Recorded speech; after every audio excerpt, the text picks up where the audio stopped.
तो हेलो दोस्तों, कैसे हैं आप सब। आशा करता हूँ दोस्तों ठीक होंगे।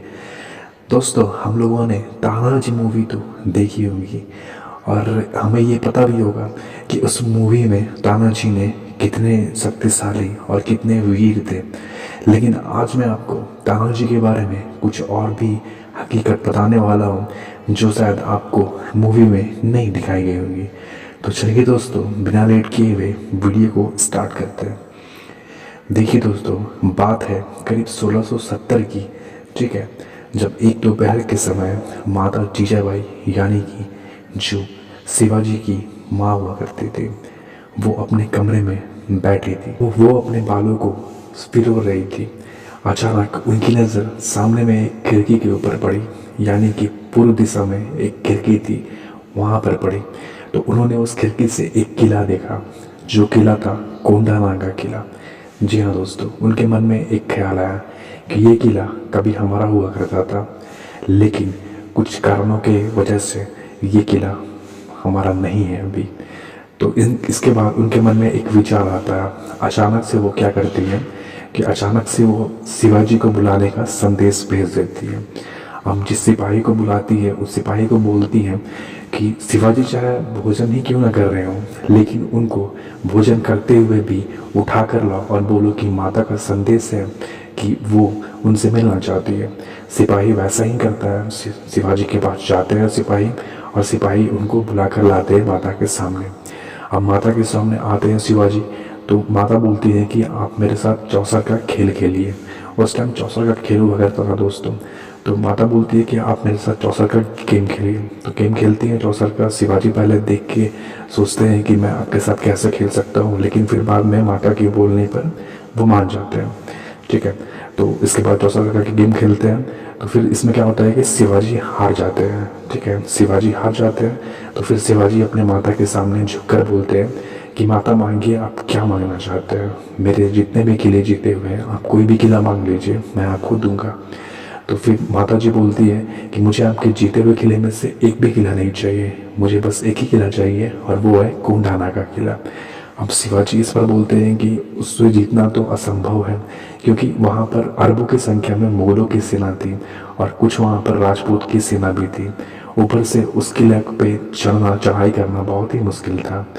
ये बात पहले की है जब शिवाजी इस किले को जीते हुए थे, और फिर ये पुरंदर की संधि के कारण ये किला उनको फिर देना पड़ा। शिवाजी ये किला आदिल शाह से जीते हुए थे पहले, लेकिन फिर पुरंदर की संधि के कारण ये किला उनको देना पड़ गया।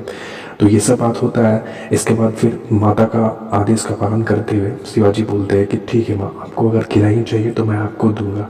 वहाँ से वे चले जाते हैं। फिर शिवाजी तुरंत अपने एक पत्र लिखते हैं और फिर अपने सिपाही को देते हैं। सिपाही को उस पत्र में लिखे कर भेजते हैं कि उनका एक खास मित्र है शिवाजी का, जो कि तानाजी, उनको बुलाने का निमंत्रण रहता है। अब सिपाही वो पत्र लेकर जाता है ये तानाजी के पास। तो तानाजी उस टाइम, तानाजी को अगले दिन उसके बेटे की शादी थी। ठीक है, तो वो अपनी बेटे की शादी की तैयारियों में व्यस्त है। तो अचानक सिपाही पहुंचता है तानाजी के पास, देखता है कि सारी तैयारियां हो रही हैं। तो वो तानाजी को अपना पत्र देता है जो कि शिवाजी ने दिया था। तो शिवाजी का पत्र पढ़ते हैं तानाजी, और तानाजी ने ये देखते हैं कि शिवाजी ने उनको उस पत्र में लिखा था कि आप तुरंत हमारे पास आ जाइए और अपने साथ में करीब 12,000 सैनिक भी लेकर आइए।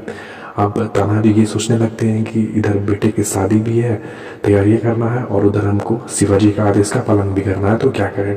तो तानाजी बिना कुछ सोचे समझे वहाँ से अपने बेटे के शादी की तैयारियाँ छोड़कर वो शिवाजी के पास मिलने के लिए पहुँच जाते हैं।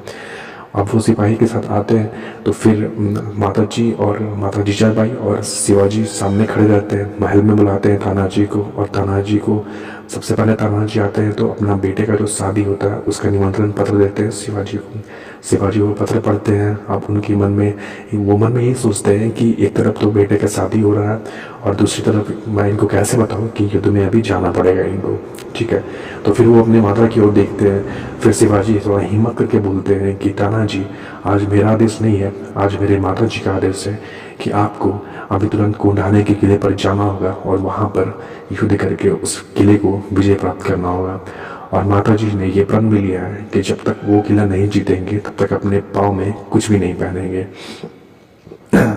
ऐसा बात सुनने के बाद तानाजी थोड़ा सोचे, फिर वो तुरंत बोले कि शिवाजी, मेरे बेटे की शादी तो कभी और भी हो जाएगी, लेकिन ये माता का आदेश है और पहले इसका पालन करना ही मेरा धर्म है। तो वो बिना कुछ सोचे समझे अपने साथ 12,000 सिपाही लेते हैं और तुरंत हाँ में हाँ भर देते हैं कि ठीक है, मैं जाऊँगा और उसके लिए विजय प्राप्त करूँगा। इसके बाद वो अपनी माता से वस्त्र लेते हैं और वस्त्र बदलते हैं और वहाँ से वो चले जाते हैं। फिर रास्ते में वो जाते हैं तो वहाँ पर वो अपने वस्त्र को जो माता जी ने दिया था वो वस्त्र को चेंज करते हैं, ठीक है। इसके बाद वो देखते हैं कि किले के पास तो नीचे में, क्योंकि वो किला बहुत ही ऊंचा पर था, यानी कि बात करें तो वो 65 मीटर करीब ज़मीन से ऊंचा हुआ करता था, ठीक है। तो उस किले पर जाने के लिए वो क्या करते हैं कि पहले वहाँ पे सिपाही लोग जो थे, कुछ उसमें राजपूत सिपाही भी हुआ करते थे, कुछ मुग़ल सिपाही भी थे। तो नीचे जो थे सिपाही, उनके पास पहले ही तानाजी जाते हैं। तानाजी उनको सोने देते हैं, जेवरात देते हैं, बहुत कुछ देते हैं और वो उनको बोलते हैं कि आप मुझे किसी भी तरह से आप मुझे किले के अंदर प्रवेश करवा दीजिए, मैं किले के अंदर जाना चाहता हूँ। और इसके बाद फिर जो सिपाही होते हैं वो ये सोना जेवरात ये सब देखकर लालच में आ जाते हैं और वो मान जाते हैं। अब तानाजी किले के अंदर चले जाते हैं और वे भेष बनाते हैं साधु का, ठीक है। वो माता रानी का भक्त का भेष बनाते हैं और वो चले जाते हैं अंदर। इसके बाद उनका फिर आना जाना लगा रहता है। अब इस कहानी में एक और जो है आदमी है, एक और पात्र जोड़ते हैं यहाँ से। वो बात है, वो राजपूत राजा था जो कि उदयभान सिंह नाम था उनका, ठीक है। अब उदयभान सिंह के बारे में ऐसा था कि वो एक दिन में करीब 50 केजी चावल खा जाता था। इसके साथ ही वो एक दिन में करीब 1.5 भेड़, जो भेड़ होते हैं, उनको भी खा जाता था। अब सोचिए कि एक इंसान अगर इतना चावल या भेड़ खाएगा तो उसका शरीर कैसा होगा, ठीक है। तो आप सोच सकते हैं कि उसका शरीर कितना विशाल होगा। इसके साथ ही उसके करीब 12 बेटे थे, ठीक है, 12 बेटा था उसका। तो फिर शिवाजी जो तानाजी होते हैं उनका आना जाना लगा रहता है उस किले में। अब उनको एक दिन पता चलता है कि एक दिन मुग़ल की सेना और राजपूत की जो सेना है वहाँ पर उन लोग एक उत्सव मनाने वाले हैं, ठीक है। उनको पता चलता है तो फिर वो सोचते हैं कि ये उत्सव का दिन ही सही रहेगा आक्रमण करने के लिए। अब वो आते हैं, फिर अपनी रणनीति बनाते हैं और वे अपने सिपाहियों को बोलते हैं कि इस दिन ये जो सारे सिपाही हैं, मुग़ल सेना और ये राजपूत सेना जो है यहाँ पर इस किले के अंदर वो नशे में धुत रहेंगे, वो बहुत ही मदिरापान करेंगे, बहुत ही अफीम का सेवन करेंगे। तो इसलिए यही दिन हमारे लिए सही रहेगा और अपने सिपाहियों के साथ मिलकर वो रणनीति बनाते हैं, ठीक है। तो अब दिन आ जाता है आक्रमण करने का।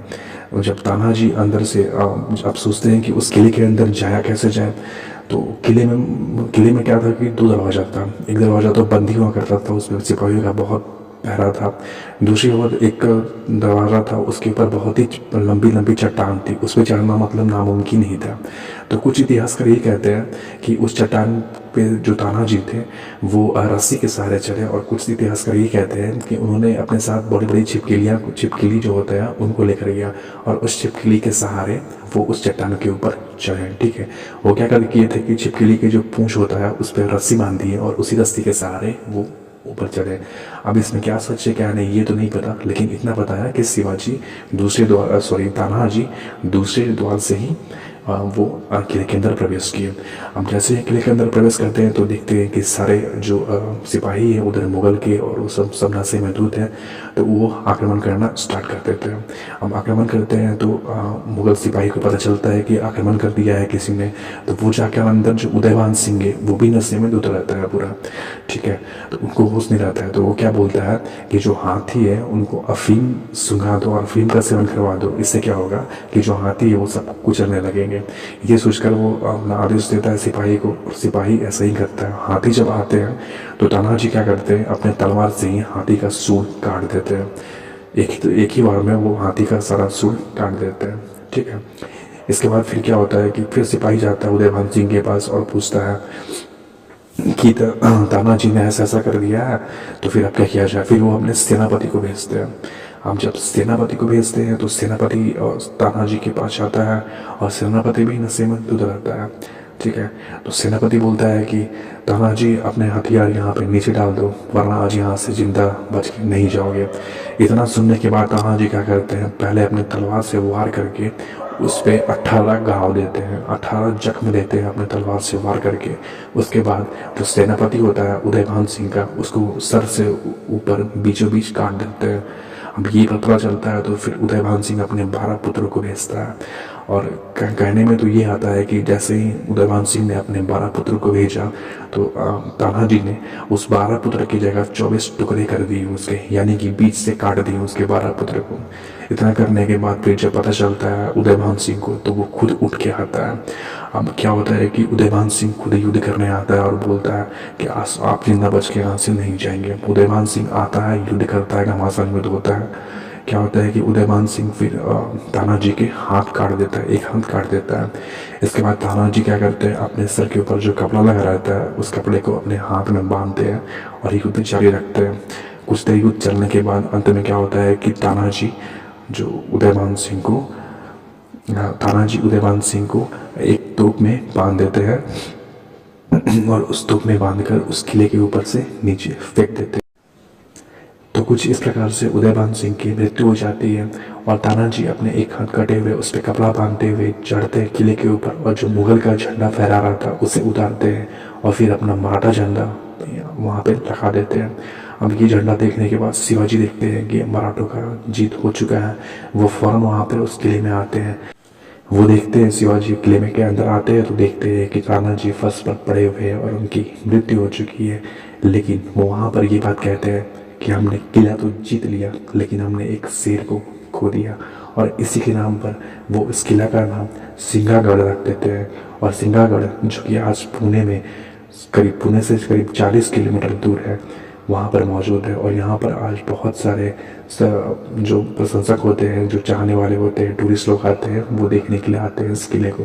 तो कुछ ऐसी वीर गाथा थी तानाजी के बारे में। आशा करता हूँ कि आपको ये वीडियो पसंद आया होगा। इस वीडियो को पसंद आया तो इस वीडियो को लाइक करें और अपने दोस्तों के साथ शेयर भी करें।